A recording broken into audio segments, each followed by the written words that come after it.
این هفته خبر تو خبر داره براتون از عباس شاورمایی که با یه توییت جنجالی از باز شدن تنگه هرمز خبر داد و با اعصاب بسیجی‌ها بازی کرد. حقیقتا با اعصاب مردم بازی نکنیم دیگه.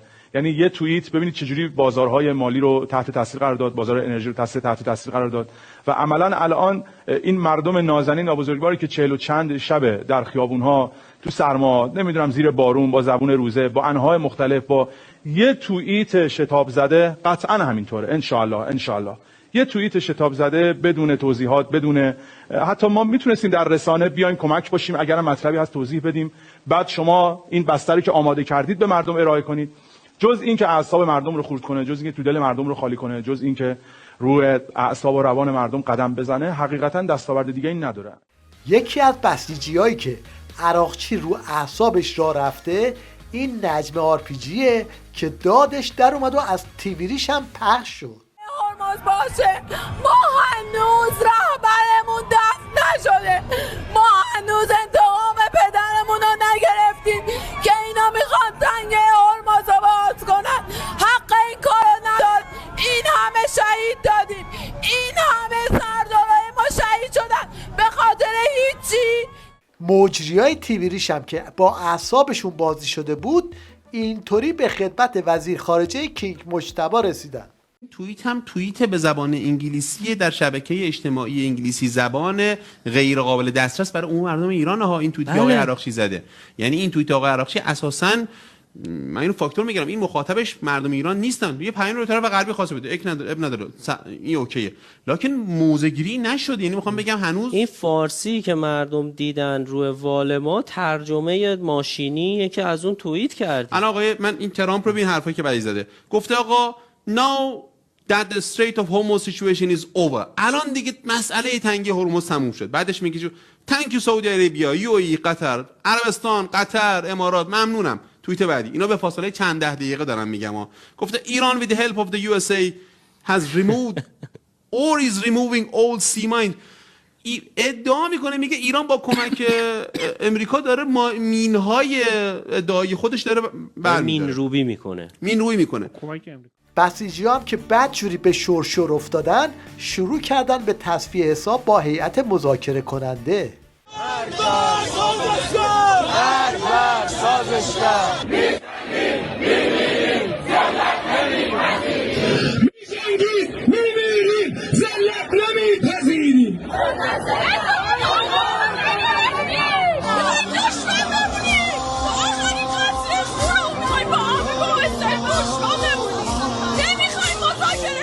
امام جمعه های خامنه‌ای که دیدن وضع خیلی خرابه مال به دست اومدن وسط تا با خالی بندی خالی باف رو در ببرن.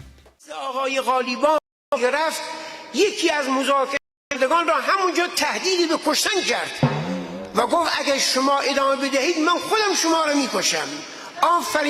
آفرین بر این مردان. باید چنین کسانی بروند، نه کسانی بروند که هر وقت برگردن میگن درست شد، فردا درست میشود، پس فردا درست میشود. اما به جایی نرسیدن و عربده بسیجی‌ها و جوجه طلبه ها بالاتر رفت. سردار دلها دوست تو بود قالیباف. رهبرتو شک کردم که اصلا میگم رو موردهای قبلی بذار کنار. حاجی صادق قالیباف رفیق تو بود. باقری رفیق تو بود. سلامی رفیق تو بود. هم رزم تو بود قالیباف. ببین دنیا رو به هم میباختن، تو یکی باید یه لنگه پا با ایستادی میگفتی با امریکایی که رهبر ما شریک کرد، با امریکایی که رفیقا ما شریک کرد، با امریکایی که مرگو ما شریک کرد، با امریکایی که مدرسه میرم دخترامونو شریک کرد، نمیرم مذاکره کنم. حالا آقای قالیباف تویی و برادر شهید تو، رهبر شهید تو، رفیقای شهید تو، انقلابیگری تو، غیرت تو، وطن پرستید، میخوای بری بازم دور دوم مذاکره کنی؟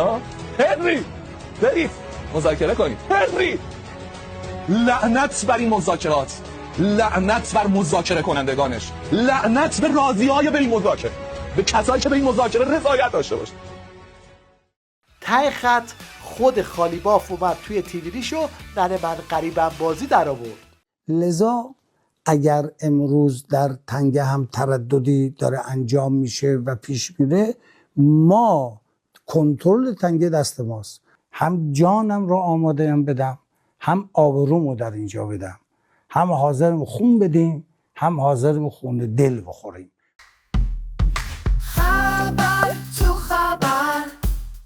بشنوید از بوفالوی ولایت که هارت و پورت‌های گذشته رو گذاشته کنار و داره به فشل شدن وضعیت نظام اعتراف میکنه.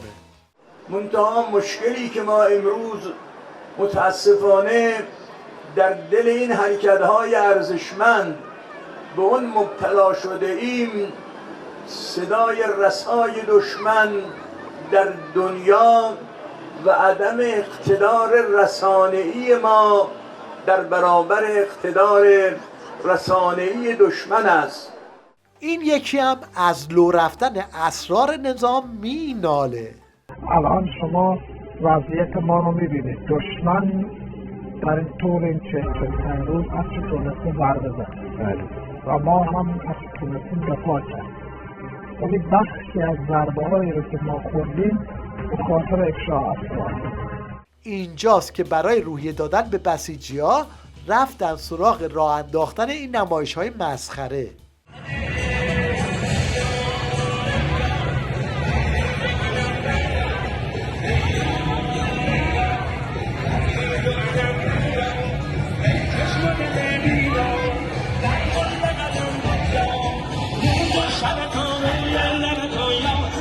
خیمه شب بازی های نظام و شامورتی بازی با مخالف نماها همچنان ادامه داره. منی که مخالف بودم الان موافقم، جونم هم میدم. دارم شاید ببینه اینو، رفیق قدیمی منه. و من گفت چقدر پول میگیری؟ گفتم من زیاد میگیرم. با اینجور تفکرها رو باید بهشون بگی باش. جنگ 8 ساله رو باباهامون تجربه کردن، ما 80 سالش هم تجربه میکنیم اگه لازم باشه. اصلا ترسی نداریم. البته این یکی رو راست میگه. تصاویری که از میدونهای تهران منتشر شده نشون میده که چطوری به اسم موکب بین مزدورای نیروی تروریستی قدس پول توزیع میکنن.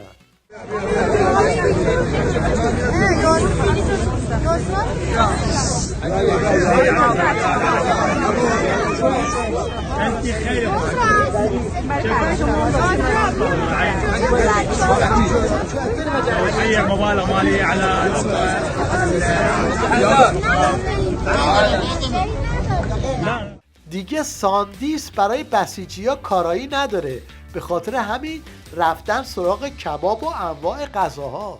روزانه بیش از 6000 غذا بیرون دادن. روز عید که ترکوندن بالای 17-18 هزار تا غذا پخش کردن بین مردم، انواع غذاهای مختلف، از کباب بگیر و سوپ و آش و فلافل و پیراشکی و شیرکاکائو و چای و دمتون گرم، واقعا دمتون گرم. حمایت مردمی یعنی این سخنگوی بی چشم و رو هم اومده خاطره آشخوریش رو جلوی دوربین تعریف کنه. مهاجرانی ما الان دیدم شما داشتین بغل خیابون قدم می‌زدین، الان این فیلم پخش بشه اونوریا میگن آره هماهنگ شده بود، اومده بوده که مثلا فیلم بازی کنن. چیکار باید کرد واقعا؟ هیچی، کار درست رو باید انجام داد. چه همینطوره که کیچی میگه، کار درست رو باید انجام. حالا چرا قدم می‌زنیم بغل خیابون؟ رفته بودیم باغ فردوس، بعد با خانواده رفتیم اینجا آش خوردیم، الان داریم برمیگردیم بریم خونه. تو روزایی که بسیجی‌ها دنبال خبری از عزمای آپدیت شدن، مهره‌های رژیم از این روزه‌ها میخونن. بعضا سوال میکنن چرا فرمانده کل قوا ازشون صوت یا تصویر نمیدید؟ جوابشو بگم بعد بگم مکتوبشون چیه. جواب ما اینه مردم بشنوید که جایگاه و شرایطی که ایشون درش مستقر هستن، تدبیر امنیتی بچهای ما اینه که هر لوازم صوتی، قطعات تصویری، حتی در حد یه فلش، یه دیجیتال، هر چی که هست، هیچ رکوردری، ضبطی، اطرافشون، حتی یه کامپیوتر برای تایپ کردن، هر چیزی که ممکنه فرکانس داشته باشه، موبایل، با سیم، بی سیم، خط مستقیم، خط غیر مستقیم، هر چی که ممکنه به هیچ وجه اطرافشون وجود نداره. اینجاست که دست به دامن هوش مصنوعی میشن تا براشون تاکسی سواری کینگ مجتبی رو به تصویر بکشه. از توفیقات بنده امکان شنیدن سخنان مردم عزیز از انواع طبقات اجتماعی بوده است. از جمله در بازه زمانی با هیئتی ناشناس با شما در تاکسی که به درخواست خودم تهیه شده بود در خیابانهای تهران همسفر می شدم و به سخنانتان گوش فرا می دادم و این نوع نمونه‌گیری را از خیلی از نظرسنجی‌ها برتر می دانستم. این جوجه مداح ولایی هم میخواد با خاطرات ولی فقیه به درک رفتش حال بسیجی‌ها رو جا بیاره. ختم حاج قاسم بود توی حسینی امام خمینی. من رفتم خوندیم و بعد از جلسه با آقا بودیم. بعد از جلسه من تا رسیدم محضر آقا تو همین روی صندلی هم نشسته بودم تو حسینیه. گفتم آقا جان من حنجرم آسیب دیده. الانم کار زیاد داریم. یه دعایی، یه حرفی، یه چیزی دستشون گوشن رو حنجره من دستشون گوشن حنجره من فکر میکنم حمد خوندن. بعد گفتن قصه نخود، چیزی نیست اصلا چیزی نیست، برو به ادامه کار برس. بعد از این دعای نایب امام زمان، من تا همین امروز که جلوی شما نشستم حتی یک بار برای مثلا عمل جراحی نمیگفتن 100% باید جراحی بشه حنجره، میگفتن آقا حنجره خوب شد. در آخر سری هم به تیوریش بزنیم که تبدیل شده به لونه گربه ها.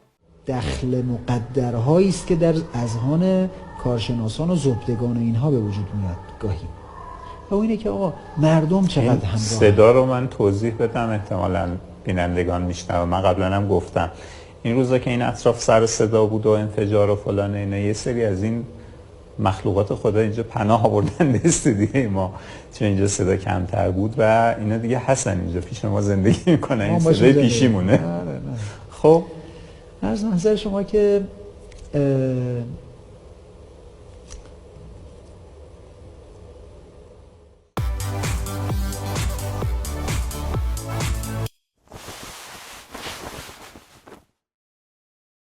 خطای دید همیشه موضوع جالبی بوده.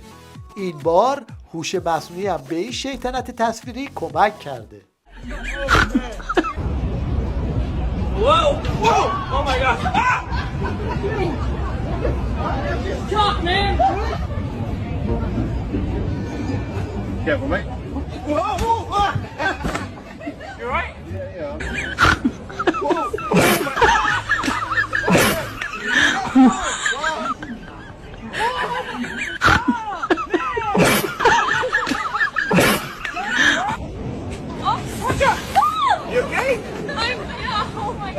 Hello.